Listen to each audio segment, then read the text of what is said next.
हम बात करने जा रहे हैं एक ऐसे व्रत की जिसे व्रतों का राजा कहा जाता है।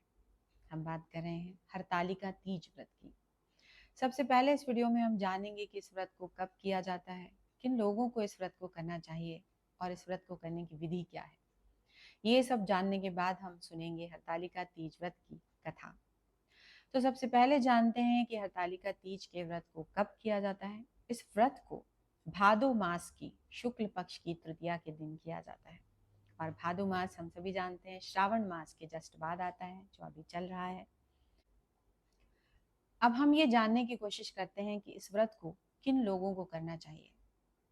इस व्रत को अविवाहित स्त्रियों को, जो एक अच्छे लड़के की तलाश में हैं, जो एक सुयोग्य वर की तलाश में हैं विवाह के लिए, वो धारण कर सकती हैं। इसके अलावा विशेष तौर पर इसे विवाहित स्त्रियां करती हैं। वो अपने पति की लंबी आयु की कामना के लिए व्रत को धारण करती हैं, साथ ही अपने पति के अच्छे स्वास्थ्य की कामना के लिए भी इस व्रत को धारण करती हैं। अब हम जानते हैं कि इस व्रत को करने की विधि क्या है। आपको स्क्रीन पर लिस्ट दिखाई दे रही है। इन सभी सामग्रियों का प्रयोग भगवान शिव की पूजा के लिए किया जाता है। इस व्रत में, जैसे कि नाम से मैंने बताया कि व्रत को व्रतों का राजा बोला जाता है, तो बहुत टफ टफ व्रत है ये, इतना आसान नहीं होता। सूर्योदय के पहले, मतलब सूर्य के उदय होने के भी पहले आपको इसमें उठना होता है। सुबह आप स्नान वगैरह से निवृत्त होकर दिन भर आपको ना पानी पीना है और ना ही आपको खाना खाना है। शाम को आपको पूजा करनी है। उसके लिए बालू की रेत ली जाती है। बालू की रेत से भगवान शिव का शिवलिंग बनाया जाता है, पार्वती जी की मूर्ति बनाई जाती है, गणेश जी की प्रतिमा, सूर्य, चंद्रमा और 7 सखियां बनाई जाती हैं। और उन सभी का पूजन, जो लिस्ट में आपको सामग्री दिखाई दे रही है, ये सारी सामग्री भगवान के ऊपर चढ़ाई जाती है और साथ में ये मंत्र बोला जाता है, ओम नमः शिवाय। प्रत्येक चीज को समर्पित करते वक्त हम अगर इस मंत्र का उच्चारण करते हैं तो व्रत का महात्म्य काफी बढ़ जाता है और काफी पुण्य प्राप्त होता है। अब यहाँ पर मैं ये भी कहना चाहती हूँ कि सारी रात इस व्रत में जागरण करना होता है। आप सो नहीं सकते हैं। रात भर आपको विभिन्न भजनों का गान कर सकते हैं। भगवान की लीलाओं को आप सुन सकते हैं। एक और बात मैं यहाँ पर ऐड करना चाहती हूँ कि अगर आपके पास इतनी सब सामग्री अवेलेबल नहीं भी है, तब भी आप भगवान शिव को सिर्फ 2 चीज़ों को समर्पित करके पूजा संपन्न कर सकते हैं। जैसे कि भगवान शिव को आप 1 लोटा जल जल से आप भगवान का अभिषेक कर दें, आपकी मनोकामना पूर्ण हो जाएगी। और दूसरी चीज़ जो भगवान शिव को अति प्रिय है, वो है 3 पत्तों वाला बेलपत्र। तो आप बेलपत्र चढ़ाकर और जल चढ़ाकर भी भगवान की पूजा अर्चना कर सकते हैं।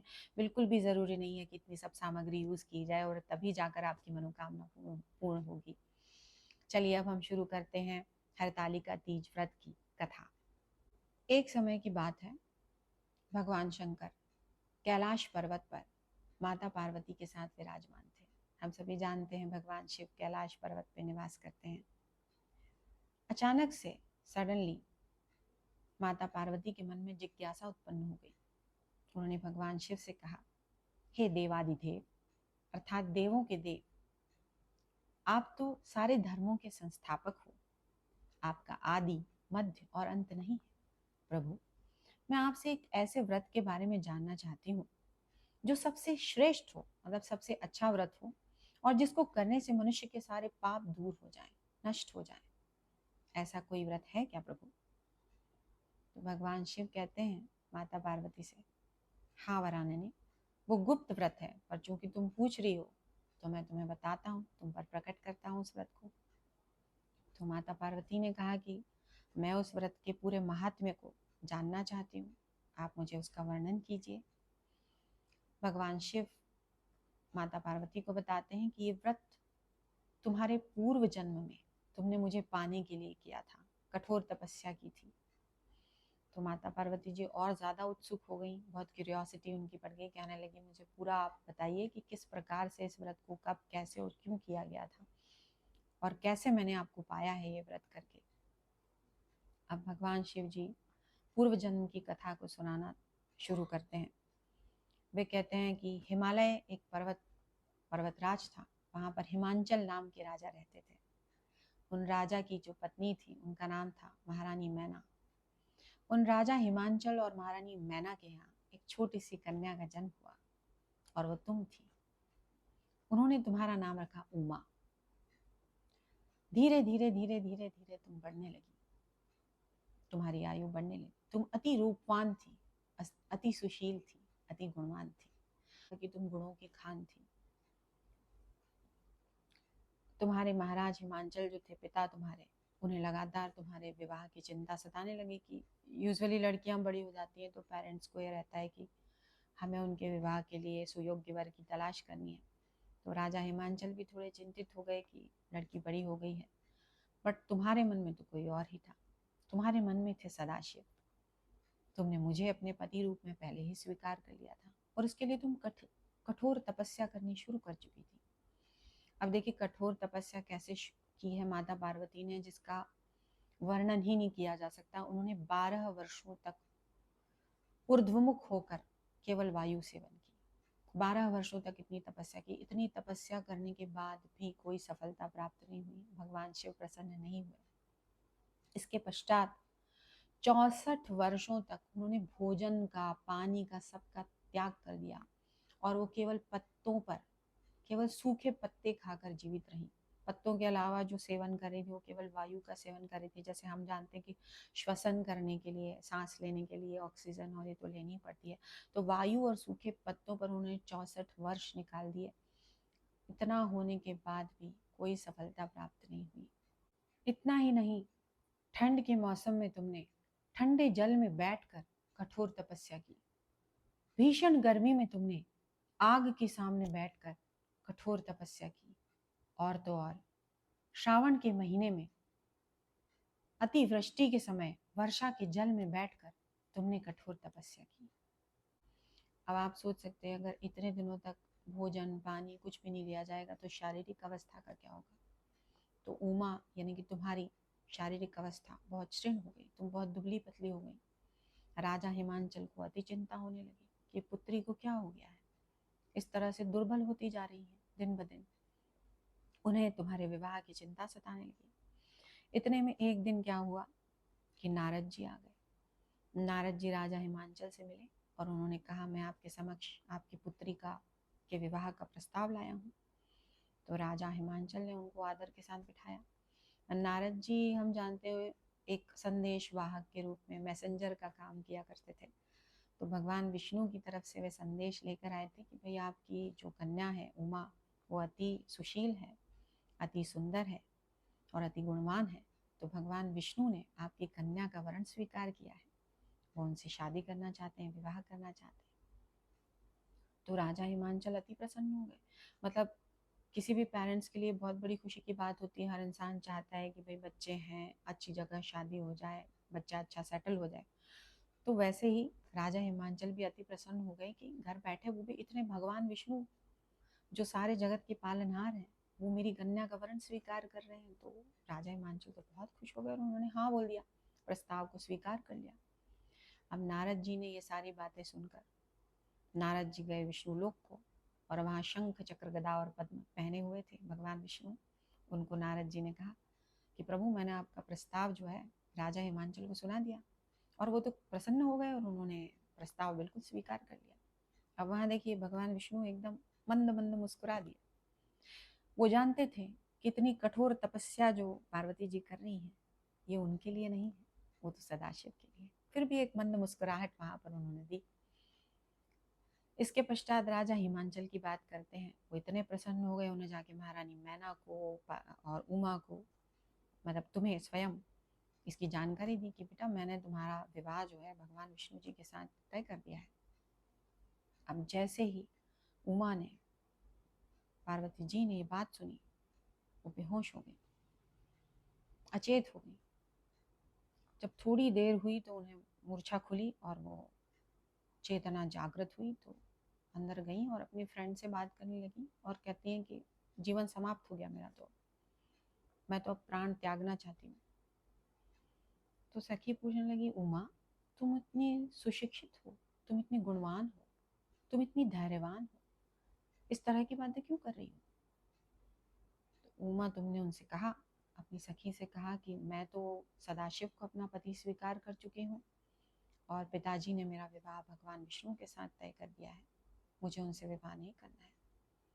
तो सखी ने कहा कि मेरे पास इसकी एक ट्रिक है, मत करो विवाह भगवान विष्णु के साथ। एक ट्रिक है मेरे पास, मैं तुम्हें ऐसे घने जंगल में, ऐसे वन में, ऐसी जगह लेकर जाऊंगी जहां पर महाराज हिमांचल तुम्हारे पिता तुम्हें कई जन्मों तक भी नहीं ढूंढ पाएंगे। तो ये ट्रिक जो है उमा को, माता पार्वती को बड़ी अच्छी लगी और उन्होंने मान ली बात और वो अपनी सखी के साथ वन में चली गई। अब चूंकि यहाँ पर हम देख रहे हैं कि जो सखी है वो माता पार्वती का हरण करके वहां उन्हें जंगल में लेकर गई है, वन में, इसीलिए इस व्रत का नाम हरितालिका व्रत पड़ा है, क्योंकि उन्होंने माता पार्वती का यानी उमा जी का हरण करके उन्हें जंगल में रखा था। अब यहाँ पे राजा हिमांचलाती चिंता में आ गए कि पुत्री कहाँ चली गई। सब जगह उन्होंने सारे मंत्रिमंडल को लेकर सब जगह ढूंढ लिया, लेकिन कहीं भी उमा को प्राप्त नहीं कर सके, ढूंढ ही नहीं पाए। दूसरी तरफ अगर हम बात करते हैं तो सखी के साथ उमा, यानी कि तुम स्वयं भगवान शिव माता पार्वती को सुना रहे हैं कि तुम घने जंगल में इधर उधर भटकते हुए तुम्हारी सखी तुम्हें एक खतरनाक सी बहुत ही गहन गुफा के अंदर लेकर चली गई। वो गुफा इतनी खतरनाक थी, आसपास ढेर सारे जंगली जानवर, सांप, बिच्छू, शेर, बाघ, चीता सब थे। और उस गुफा के अंदर सखी ने इनको अपने साथ रखा। वहां पर उमा तुमने बालू की रेत से मेरी प्रतिमा बनाई, अर्थात भगवान शिव की प्रतिमा बनाई, और वहां भी वो कठोर तपस्या में लीन हो गई भगवान शिव को पाने के लिए। अब देखिए, कठोर तपस्या, पहले 12 वर्ष, फिर 64 वर्ष, फिर इतनी लंबी तपस्या बिना जल खाए सब कुछ, उसके बाद भी भगवान प्रसन्न नहीं हो रहे थे। भगवान की मूर्ति की स्थापना करके माता वहां भी आराधना में लीन हो गई, तपस्या में लीन हो गई। एक दिन की बात है, भादो मास आया, शुक्ल पक्ष की तृतीया आई। उस दिन माता पार्वती ने पूजन किया भगवान का, भगवान शिव का, सदाशिव का सिंहासन हिल उठा, वो स्वयं प्रकट हुए। माता, आप सोच सकते हैं इतने सालों की तपस्या के बाद अचानक से अगर शिव जी उनके सामने प्रकट हो गए तो कितनी प्रसन्न हुई होंगी। भगवान शिव ने उनसे कहा, देवी मैं तुम्हारी पूजा से अति प्रसन्न हूँ, मांगो, क्या मांगती हो। जैसे ही शिव जी ने ऐसा बोला, तो अब देखो, शिव जी को तो पहले से ही पता था कि माता पार्वती यानी कि उमा जी क्या चाहती हैं। उन्होंने सीधे बोला, प्रभु आपको तो पता है, आप अंतर्यामी हैं, आप जानते हैं मैं क्या चाहती हूँ। मैं आपको पति के रूप में चाहती हूँ प्रभु, आप मुझे अपनी अर्धांगिनी बना लीजिए। जैसे ही माता ने वर मांगा, शिव जी ने कहा, तथास्तु, अर्थात आपकी मनोकामना पूर्ण। माता पार्वती, उमा जी प्रसन्न हो गई और शिव जी अंतर्ध्यान हो गए। इसके पश्चात अगले दिन जब बालू की रेत से माता ने जो प्रतिमा वगैरह बनाई थी, वो विसर्जन के लिए वे अपनी सहेली के साथ नदी के पास गई। जैसे ही वे नदी के पास जाती हैं, वहाँ पे राजा हिमांचल अपने मंत्रिमंडल के साथ उनको ढूंढते फिर रहे हैं जगह जगह। तो वो भी वहाँ पहुँच जाते हैं, और जैसे ही वो पहुँचते हैं वहाँ पे उमा को देख लेते हैं और सहेली के भी साथ देख लेते हैं, तो अत्यंत चिंतित हो जाते हैं। तो हालत बिल्कुल क्षीण हो चुकी है और इस जंगल में, तो कहते हैं, उमा तुम इस भयंकर जंगल में कैसे आ गई बेटा? यहाँ तो शेर, चीता, व्याघ्र हैं, सांप हैं, बिच्छू हैं, तुम यहाँ कैसे आ गई? तो उमा जो है बहुत ही अच्छा उत्तर देती हैं अपने पिता को। कहती हैं, पिता मैंने तो महादेव को अपना पति मान लिया था, आप मेरा विवाह विष्णु भगवान के साथ कर रहे थे, जो मुझे स्वीकार्य नहीं है। अब पहले के ज़माने में तो आप देख सकते हैं, वहाँ पर भी पहले के ज़माने में भी ये चीज़ होती थी कि कंसेंट नहीं ली जाती थी। जैसे ही विष्णु जी के तरफ से प्रस्ताव आया, राजा हिमांचल ने हाँ बोल दिया, माता पार्वती से उनकी इच्छा के बारे में पूछा भी नहीं किया। तो इस प्रकार से उन्होंने अपने पिता को कहा कि चूंकि आपने विष्णु जी के साथ मेरा विवाह तय कर दिया है, मुझे उनसे करना नहीं है, मैं तो महादेव को अपना पति मानती हूँ। राजा हिमांचल बोले, पुत्री तुम मेरे साथ वापस घर चलो। जो तुम सदाशिव को, जो तुम शिव शंकर को अपना सब कुछ मान चुकी हो, उन्हें पति के रूप में स्वीकार कर चुकी हो, मैं उन्हीं सदाशिव के साथ, उन्हीं महादेव के साथ तुम्हारा विवाह करूंगा, विष्णु जी के साथ कदापि नहीं करूंगा। चलो अब मेरे साथ घर चलो। और इस प्रकार से फिर राजा हिमांचल उमा को, उनकी सहेली को, सबको साथ में लेकर पर्वत पर गए और वहां फिर उन्होंने शिव जी और पार्वती जी अर्थात मेरा और तुम्हारा विवाह संपन्न करवाया। तो जैसे कि आप देख रहे हैं, इसमें पार्वती जी की कठोर तपस्या के बाद उन्हें पति के रूप में भगवान शिव जैसे सुयोग्य वर की प्राप्ति हुई है और उनकी मनोकामना पूर्ण हुई है। उसी प्रकार से इस व्रत को करने वाली प्रत्येक स्त्री की मनोकामना भी पूर्ण होती है। यहाँ पर मैं एक बहुत ही इंटरेस्टिंग बात सबको बताना चाहूँगी जो शिव पार्वती के विवाह से जुड़ी हुई है।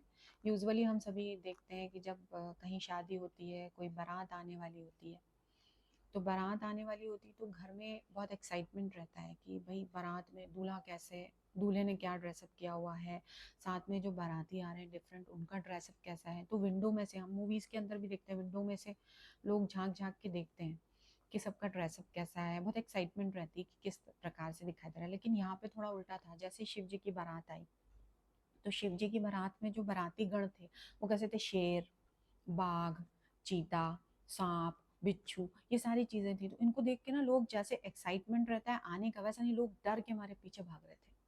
ऐसी वाली चीज थी। दूसरा, दूल्हे के रूप में अगर आप देखें तो भगवान सदाशिव तो पूरा भस्म रमा के रहते हैं। तो इस तरह की बारात किसी ने कभी देखी नहीं थी, तो वो पीछे की तरफ लोगों का रुझान, मतलब पीछे की तरफ भाग रहे थे। दूसरा, मैं एक और बात यहाँ पे बताना चाहूंगी कि यूजुअली हमारे यहाँ शादी में जो लड़कियां होती हैं उनको वैनिटी केस गिफ्ट किया जाता है। वैनिटी केस मतलब वो श्रृंगार सामग्री के लिए दिया जाता है। उसके अंदर से डिफरेंट टाइप की चीज़ें निकलती हैं जिसको आप श्रृंगार में उपयोग करते हैं। तो जब उमा को वो श्रृंगार का वैनिटी केस मिला और उन्होंने उसको खोलने के लिए किया, तो सारी जो उनकी फ्रेंड्स थी आसपास से, वो बहुत एक्साइटेड थी कि अब अंदर से मतलब चीज़ें निकलेंगी और अब उमा पहनेगी तो कितनी सुंदर लगेगी। तो एक वो जो उत्सुकता थी वो कैसे खत्म हुई, जैसे ही वैनिटी केस को उमा जी ने खोला, माता पार्वती ने खोला, खोलते ही उसके अंदर से सांप, बिच्छू, डंक मारने वाली चीजें बाहर आई। तो सारी फ्रेंड्स वहां से भाग गई। और आप जरा ये देखिए कि उन्हीं सांपों और बिच्छुओं से माता पार्वती ने, उमा जी ने अपना श्रृंगार किया है। उन्होंने उस सांप को गले में हार की तरह धारण कर लिया, वो जो बिच्छू थे उन्हें कुंडल की तरह कानों में लगा लिया। अद्भुत प्रेम, अद्भुत तपस्या, अद्भुत मिलन। मेरे पास शब्द ही नहीं है इस प्रेम को बखान करने के लिए, इसका वर्णन करने के लिए, क्योंकि ये कठोर तपस्या और कठोर त्याग की भावना को दर्शाता है कि जिन चीज़ों से लोगों को डर लग रहा था, माँ ने उनसे अपना श्रृंगार किया है। जैसे प्रेम की एक अद्भुत मिसाल कठोर तपस्या और लगन के साथ माता पार्वती ने पूजा की और उन्हें भगवान शिवपति के रूप में प्राप्त हुए, उनकी मनोकामना पूर्ण हुई। उसी प्रकार से मैं ये भगवान से प्रार्थना करती हूँ कि सभी स्त्रियां जो इस व्रत को धारण कर रही हैं, सभी की मनोकामना पूर्ण हो। शिव पार्वती जी की जय। एक और निवेदन मैं साथ में करना चाहूँगी कि जब हम ये बालू की रेत का जो पिंड बनाते हैं और इसका विसर्जन करते हैं अगले दिन, तो अगर हम पर्यावरण को ध्यान में रखते हुए इसका विसर्जन घर में हम बाल्टी में थोड़ा सा पानी लेकर करेंगे, तो हम इस तरह से हमारे पर्यावरण को भी सुरक्षित रख सकते हैं। ओम नमः शिवाय। शिव पार्वती की जय।